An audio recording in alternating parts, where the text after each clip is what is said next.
బంగారు నగలు తాకట్టు పెట్టబోతున్నారా? వద్దు. తక్కువ డబ్బులు ఎక్కువ వడ్డీ ఎందుకు?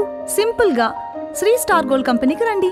German technology, purity check, best online రేట్లో అమ్మి 2 minutesలో క్యాష్ని ఇంటికి తీసుకువెళ్ళండి. ప్రశాంతంగా ఉండండి. మతం అనేది ఒక మత్తు లాంటిది. అది తలకెక్కితే చాలా ప్రమాదం అని చాలా మంది చెప్తుంటారు. ఇప్పుడు బీహార్, యూపీ, అస్సాం లాంటి రాష్ట్రాల్లో కులపరమైనటువంటి రాజకీయాలు ఉంటాయి. కులాల పేరుతోని అక్కడ పార్టీస్ కూడా చాలా వరకు ఉన్నాయి. కానీ వెస్ట్ బెంగాల్లో ఎప్పుడు చూసినా మత రాజకీయాలు నడుస్తుంటాయి. సో హిందువుల పేరు చెప్పుకొని, ముస్లింల పేరు చెప్పుకొని అక్కడ ఉన్నటువంటి రాజకీయ నాయకులు ఓట్లు దండుకునే ప్రయత్నాలు చేస్తుంటారు. కానీ ప్రస్తుతం ఇదే వెస్ట్ బెంగాల్లో ఈ మత రాజకీయాలు అసలు హద్దులు దాటాయి. ఇది చాలా ప్రమాదకరమైనటువంటి సిచ్యువేషన్కు చేరిందని చాలా మంది అయితే విమర్శిస్తున్నారు. సో మరి ఇది ఎంత ప్రమాదకరం అంటే ఇది కేవలం వెస్ట్ బెంగాల్కే కాదు, బంగ్లాదేశ్తో ఉన్నటువంటి 3 రాష్ట్రాలు దాదాపు 22,000 కిలోమీటర్ల సరిహద్దును కలిగి ఉన్నాయి. సో ఈ బంగ్లాదేశ్ పక్కపంటి ఉన్నటువంటి రాష్ట్రాలన్నీ ప్రమాదంలో పడ్డట్టే. సో మరి అసలు ఈ బాబ్రీ మసీదు నిర్మాణం, దానికి అనౌన్స్మెంట్ చేయడం, ఇది ఒక ఆధ్యాత్మిక చర్యనేనా, లేదంటే రాజకీయ నాయకులు ఎలక్షన్ స్టంట్గా ఇది మొదలు పెట్టారా? సో పూర్తి వివరాలు క్లియర్ కట్గా ఈ వీడియోలో అయితే ఎక్స్ప్లెయిన్ చేశాను. వీడియో అయితే చాలా అంటే చాలా ఇంట్రెస్టింగ్గా ఉంటుంది. వీడియోకి వెళ్ళే ముందు ఒక్క లైక్ కొట్టి ఛానల్ని సబ్స్క్రైబ్ చేసుకోండి. నిన్న మొన్నటి దాకా వెస్ట్ బెంగాల్లో ఎస్ఐఆర్ గురించి మాట్లాడుకున్నారు. ఎస్ఐఆర్ ప్రక్రియ అచ్చం నుంచి అక్కడి పరిస్థితులు మారాయి. కొన్ని లక్షల మంది బంగ్లాదేశీలు, మయన్మార్ వాళ్ళు వెస్ట్ బెంగాల్ నుంచి పారిపోతున్నారని చాలా మంది మాట్లాడుకున్నారు. సో ఇప్పుడు ప్రస్తుతం ఉన్నటువంటి పరిస్థితులు ఏంటంటే, ఎవరైతే టీఎంసీకి చెందినటువంటి ఒక ఎమ్మెల్యే ఉన్నాడో హుమాయూన్ కబీర్, సో ఈతన నేను బాబ్రీ మసీద్ నిర్మిస్తాను అని చెప్పి అనౌన్స్మెంట్ చేయడం జరిగింది. సో వెంటనే టీఎంసీ వాళ్ళు ఇతన్ని పార్టీ నుంచి సస్పెండ్ చేశారు. సో ఈతన ఇప్పుడు 1992 డిసెంబర్ 6 రోజు బాబ్రీ మసీదు కూల్చివేయడం జరిగింది. సో దాన్ని ఇప్పటికీ ఒక బ్లాక్ డేగా జరుపుకుంటారు. అయితే ఈయన ఏంటంటే సేమ్ ఇప్పుడు మసీదు కట్టడం, నిర్మాణం అనేది అది ఎవరైనా కట్టుకోవచ్చు, రాజ్యాంగబద్ధంగా ఎవరి మతాన్ని ఎవరు గౌరవించుకోవచ్చు. కాకపోతే డిసెంబర్ 6ని ఎందుకు, మరి బాబర్ పేరు మీద ఎందుకు? మామూలుగా మసీదులు ఏంటంటే చనిపోయిన తల్లిదండ్రుల పేరు మీదనో, లేకపోతే పూర్వీకుల పేరు మీదనో, లేకపోతే పుణ్యం కోసమో, స్వర్గప్రాప్తి కోసమో కొన్ని అంశాలు తీసుకొని దాన్ని మసీదు కడతారు. సో ఈతన మరి బాబర్ పేరు తీసుకొని ఎందుకు బాబ్రీ మసీదు కట్టాలి? సో ఎందుకు మరి అదే డిసెంబర్ 6 రోజు కట్టాలి? సో ఇది పూర్తిగా ఒక రెచ్చగొట్టే చర్య అని చెప్పి చాలా మంది అయితే మాట్లాడుతున్నారు. సో ఇంతకుముందు కూడా ఒక ఇంటర్వ్యూ ఇవ్వడం జరిగింది. దాంట్లో ఫరూక్ షుబ్లీ, ఈయన ఒక సామాజిక కార్యకర్త, ఇతను డైరెక్ట్ చెప్తున్నాడు 100 కాదు 200% ఇది రెచ్చగొట్టే చర్యనే. ఎందుకంటే ఈ ఎవడైతే కబీర్ ఉన్నాడో ఈతన రోజుకు 5 సార్లు నువ్వు ఎన్నిసార్లు వెళ్ళి నమాజ్ చేసినావు? ఎప్పుడైనా శుక్రవారం రెగ్యులర్గా పోయి నువ్వు నమాజ్ చేస్తావా? అసలు ఒక ఆధ్యాత్మిక వ్యక్తి ఎవరైతే ఉంటారో, అంటే అతను గడ్డం పెంచుకోవడం కావచ్చు, క్యాప్ పెట్టుకోవడం కావచ్చు, ఆధ్యాత్మిక చింతతో ఉండడం కావచ్చు, సో ఇవన్నీ ఏవి కూడా అతనిలో కనిపించవు, అతను పాటించడు. సో ఇన్ని రోజులు ఎప్పుడు మసీదుల గురించి, మతం గురించి మాట్లాడని ఈ వ్యక్తి ఇప్పుడు సడన్ గా వచ్చి నేను డిసెంబర్ 6 రోజు మసీదు కట్టబోతున్నా బాబ్రీ మసీద్ అంటే ఇది ఖచ్చితంగా రెచ్చగొట్టడానికి చేసినటువంటి ప్రక్రియ.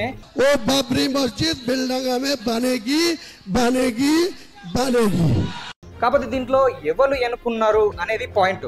ఇప్పుడు ఏదైతే ఈ టీఎంసీ నుంచి వెళ్ళి బహిష్కరించిర్రు ఎమ్మెల్యే క్యాండిడేట్ కబీర్ అని అంటుర్రో, ఈతన ఇంతకుముందు బీజేపీలో పనిచేసినటువంటి వ్యక్తి. బీజేపీలో వేసి దాని తర్వాత టీఎంసీలోకి వచ్చి ఇప్పుడు టీఎంసీ నుంచి కూడా బయటకు వచ్చిండు. సో ఇప్పుడు టీఎంసీ వాళ్ళు ఏమంటారు అంటే ఇది బీజేపీ కావాలని చెప్పిస్తుందని చెప్పి టీఎంసీ కార్యకర్తలు అంటారు. సో మరి బీజేపీ వాళ్ళు ఏమంటారు అంటే ఒకప్పుడు గతంలో ఎన్నో వివాదాస్పద వ్యాఖ్యలు చేసినా, ఎన్నో కవ్వింపు చర్యలు చేసినా అతనిపైన ఏం చర్యలు తీసుకున్నటువంటి మమతా బెనర్జీ ఇప్పుడు కావాలని అతన్ని పార్టీ నుంచి బహిష్కరించింది. సో మళ్ళీ ఎలక్షన్ ఓటింగ్ టైం వచ్చేసరికి మళ్ళీ వీళ్ళందరూ కలిసిపోతారనేమో ఇటు బీజేపీ వాళ్ళు అంటారు.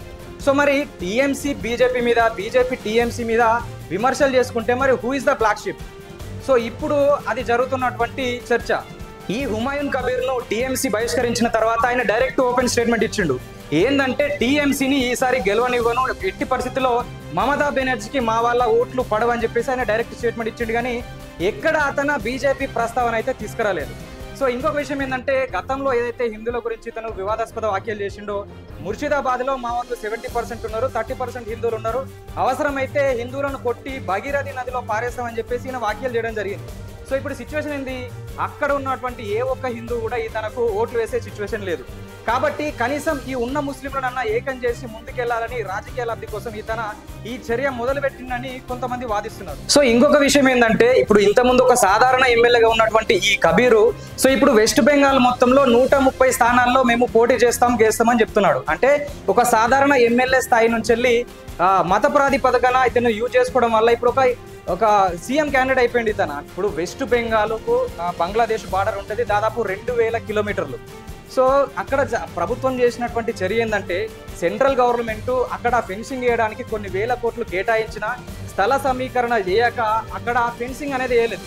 సో అందుకోసము అక్కడ నుంచి వెళ్ళి చాలా మంది బంగ్లాదేశీయులు ఇటు యువతలకి దాటడం జరిగింది. ఇప్పుడు ఇలాంటి సిచ్యువేషన్లో ఇలాంటిది ఏమన్నా జరిగితే ఇప్పుడు గతంలో అల్లు అర్జున్ రోడ్ షో చేసినప్పుడు కావచ్చు, పల్లవి ప్రశాంత్ కావచ్చు, లేదంటే మొన్న విజయ్ రోడ్ షో చేసినప్పుడు కూడా చాలా వరకు ప్రాబ్లమ్స్ అయినాయి, తొక్కిసలాట జరిగినాయి. సో వాళ్ళ మీద కేసులు నమోదు చేయడం జరిగింది. మరి ఇప్పుడు సడన్ గా ఉన్న పలంగా డిసెంబర్ 6 రోజున ఒక 40,000 మంది వ్యక్తులు ఒక చోట గుమిగూడి స్లోగన్ చేస్తూ ఒక కార్యక్రమం చేపడితే మరి దానికి ఎంత మొత్తంలో పోలీసుల పర్మిషన్ వాళ్ళు తీసుకున్నారు, సో ఎంతమంది పోలీసులు అక్కడికి వెళ్ళి సెక్యూరిటీ కల్పించే విధంగానో లేకపోతే అక్కడ శాంతి భద్రతలు కాపాడడానికి ప్రయత్నించారు అనేది పాయింట్. ఇప్పుడు అదృష్టవశాత్తు ఏం జరగలేదు కాబట్టి ఓకే, వెల్ అండ్ గుడ్. ఒకవేళ ఏమైనా జరిగితే దానికి ఎవరు బాధ్యత వహిస్తారు? సో ఇంకొకటి ఏంటంటే ఇప్పుడు ఆల్రెడీ ఎస్ఐఆర్ వల్ల చాలా మంది అక్కడ నుంచి వచ్చిన వాళ్ళు ఇక్కడ ఉన్నారు, ఏమైనా జరగచ్చని చాలా మంది భయపడుతున్నారు. ఇలాంటి సిచ్యువేషన్లో వెస్ట్ బెంగాల్ లాంటి ఒక ప్రాంతంలో, అది కూడా ముర్షిదాబాద్, ఇప్పుడు ముర్షిదాబాద్లో గతంలో ఈ వక్ఫ్ బోర్డు సంబంధించినటువంటి బిల్లు ప్రవేశపెట్టినా కూడా చాలా వరకు నిరసనలు జరిగినాయి, ఒక 2-3 చనిపోయినట్టు కూడా వార్తలు వచ్చినాయి. సో మరి అదే ప్లేస్లో ఎందుకు అనేది చాలా సున్నితమైనటువంటి అంశంగా ఇప్పుడు మారింది.